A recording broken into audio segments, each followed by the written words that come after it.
What's up guys, and welcome back to another episode of Career Mode. This is episode number 71, and we start today's episode off with some player training and also a sit down interview with me and BBC Sport after what has been a very tough run of form for the Blades. 3 defeats in our last 4 games, only 2 wins in our last 7 in all competitions. We have been struggling mightily in the month of December as I was trying to relieve some pressure on my players right now. As you can see, we're sat in 7th place in the table, 11 points behind Spurs in 4th and 12 behind Chelsea in 3rd. The good thing, and I suppose the saving grace really, is that this season the top teams aren't really running away with it. In fact, Man City, who are top right now, are only 4 points clear of Spurs in 4th place. So whilst we have been struggling mightily, whilst we are many points adrift to the Champions League places right now, there's still a long way to go in the season. There is a lot of ground to make up, but I'm confident we can do it. And I took my pre-match presser for the game against Leicester City here at the King Power Stadium. I'd say here it's our responsibility to try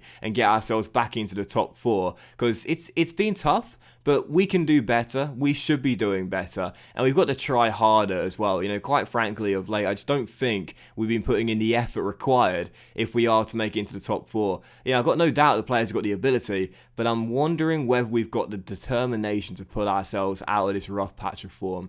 But still, first game of today's episode was indeed going to be at the King Power against Brendan Rodgers Leicester, so certainly not an easy game for us here to get back to form in our final Premier League game of the calendar year, before the FA Cup third round tie against Cambridge United 3 days later on New Year's Eve. Taking on Leicester City, Wilfred Ndidi would of course return home for this game, our club record signing, as we'd once again make loads of changes to our side. Fagan would come in as part of a midfield duo. Once again, Ivan Toney would not be starting this game. He'd be on the bench despite scoring in the last game against Everton. Bruno would get a rare starter right back in this game as well, as I was looking for some young blood in this match to hopefully give us the energy we needed to get ourselves back to winning ways. And we started to get off really strong as well, and it was our youngsters looking the best players too. Our midfield duo of Walsh and Fagan going close early, as Brian was so close to getting his first Premier League goal for the club, smacking the woodwork as it was still 0-0. So we'd started off brightly, started off well. I was encouraged by the early signs, but 34 minutes in, sadly, we would fall behind.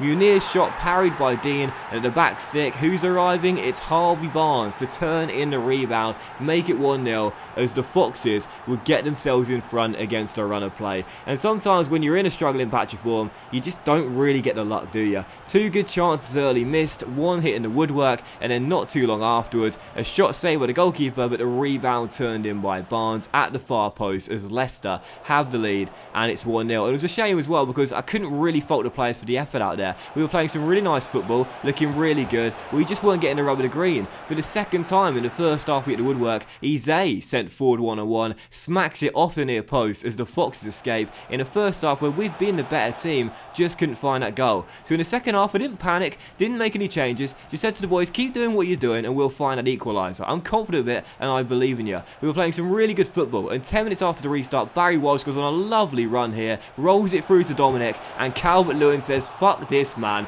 3 times we've hit the woodwork now. Well, I'm going to make sure I turn in a rebound. Plays a 1-2 with the paint, turns it in and makes it 1-1, and there's our equaliser. 3 times we'd hit the woodwork there, but for that moment we get the luck we rightfully deserved. Off the post, comes straight back to DCL, who turns in a rebound. Nice ball through by Walsh, and Calvert-Lewin came straight back to him there. Couldn't miss the open goal. About time we got some bloody luck after what happened in the first half. So Leicester City 1, Sheffield United 1. The Blades back on level terms with DCL's 14th goal in the Premier League this season. With 5 minutes on the clock, still in front by a goal. Leicester had a chance to win it through Ben Pearson, which they would do. Jack O'Connell got a contract extension in the summer, not strong enough in the challenge there. Half-hearted challenge. Gives the ball away to Harvey Barnes. Pearson turns it in, and Leicester City restore their lead with 5 minutes to go as they celebrate with Brendan Rodgers. O'Connell's got to do better there, man, seriously. He should not be letting Harvey Barnes get ahead of him like he did there. Just too slow, too sluggish, and not enough effort. But Pearson sent through, 1-on-1, smacks it in, and the poor run of form continues for the Blades. I went over to the travelling fans. I was trying to applaud them, say thanks for coming, give them a little bit of motivation that we'll turn this round, but they weren't weren't having it. There were quite a few boos once again in the away end, quite a few terrible things being directed my way.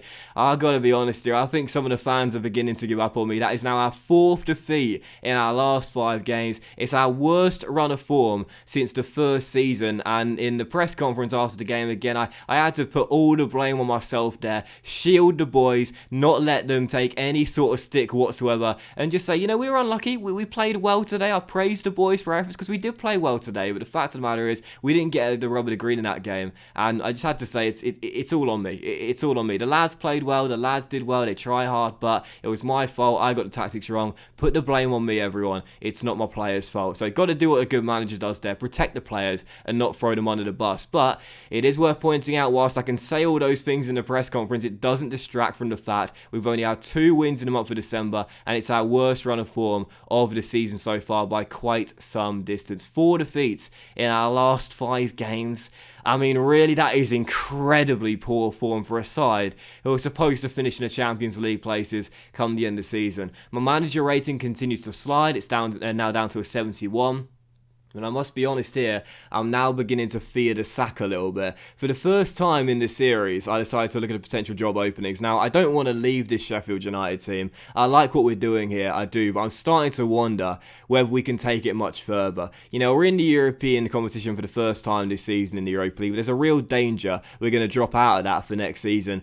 I wonder whether we can take this side any further than we currently have right now. And obviously, heading into this game here against Cambridge United, our second and final game this episode, FA Cup 3rd round, New Year's Eve. Made loads of change to my lineup once again, and all the cameras were panned on me pre-game, because many pundits were suggesting, perhaps, just perhaps, this could be my final game as manager. The sack could be looming, and I might well be in for a shocking start to 2023, because the fact of the matter is, we've not been delivering the results. We're several points off a Champions League place right now, and if we were to experience humiliation here, and an FA Cup exit giant killing at the hands of Cambridge United, the League 2 side, surely that will be the final nail in the coffin. But 8 minutes into the game, I picked a strong lineup for this one. There were changes, but a lot of starters getting the start in this one because I couldn't take chances. We needed to avoid the giant cup set, and this is what I wanted to see. 8 minutes in, we take the lead, we relieve the pressure early, and Ivan Toney had 1,500 Sheffield United fans he could have celebrated with, but there was only one person in the ground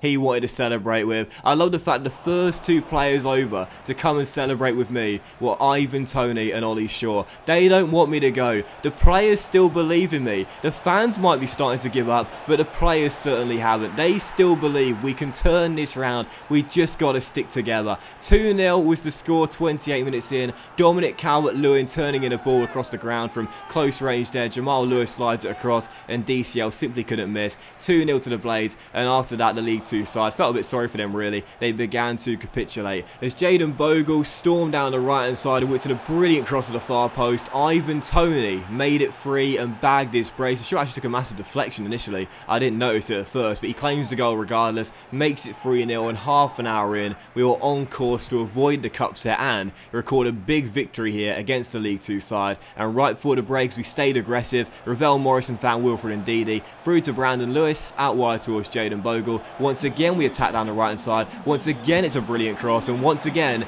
it's Toney on hand to turn it in. Same combination, same result for our last 2 goals. Toney makes sure he gets his hat-trick as he runs to celebrate with the fans. And you can see him here saying, just calm it down, boys. Saying to the lads in the away end, look, I know you're critical of the manager right now. Yes, his tactics are fucking shit sometimes, but listen, just give him a little bit of time to work this round. It's been tough, yes, but don't forget what we've done throughout the course of the past 3.5 years. Well, yeah, 4 years and 4.5 years, I should say. Is that right? 3.5 years? But anyway, it's 4-0, and we're in complete control in this game. But in the 59th minute, there were a bit of worrying signs for us here as Jayden Bogle went down. He's having a storming game here. Had already bagged 2 assists, but unfortunately stayed down and was eventually forced off. I love the committed block by Jordan Torreira though. He always throws his body in front of shots. I love this guy as part of our back line, man. Whenever he plays, he puts a good shift in. I was such an animated figure on the touchline as well. Frustrated with the Bogle injury as our right back was forced off,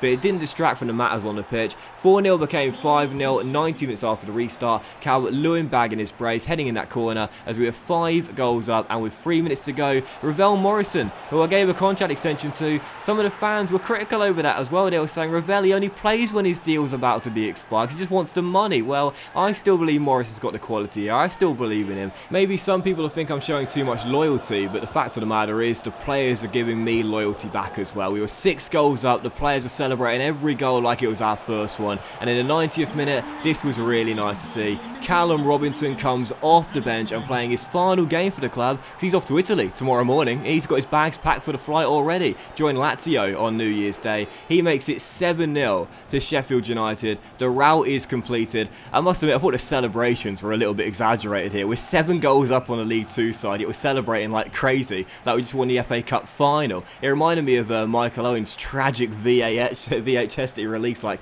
2 decades ago when he's celebrating the goals he's scoring on some poor teenage kid, and Neville Southall goes, well done, he's 13. It reminded me of that. I can imagine we're all celebrating, going crazy. I'm fist pumping at the crowd, and the 4th official just goes, well done, the League 2, mate. But either way, 7-0 the final score, and that's what we needed really. A pressure relieving win, a giant killing in that game, or even perhaps a draw, being forced into a replay at Bramwell Lane. That could possibly have spelt the end for me as manager, but instead, the boys did not let me down out there. They still believe in me. They want me to stay as Sheffield United manager. The question is, do the fans? Because whilst a 7-0 win is nice, it doesn't distract from the fact that we're still several points behind in the race for a top 4 place, 11 points behind Spurs right now, and now 12 points, no, 11 points behind Spurs, and 15 points behind Chelsea right now, with 17 games to go. Long way left, but a lot of ground to make up. But that was today's episode of Career Mode, guys. So big thank you for tuning in. If you have enjoyed it, and if you did enjoy today's episode, then please drop a like. Much love to you all. Have a fantastic day, and I'll see you for the next episode very soon.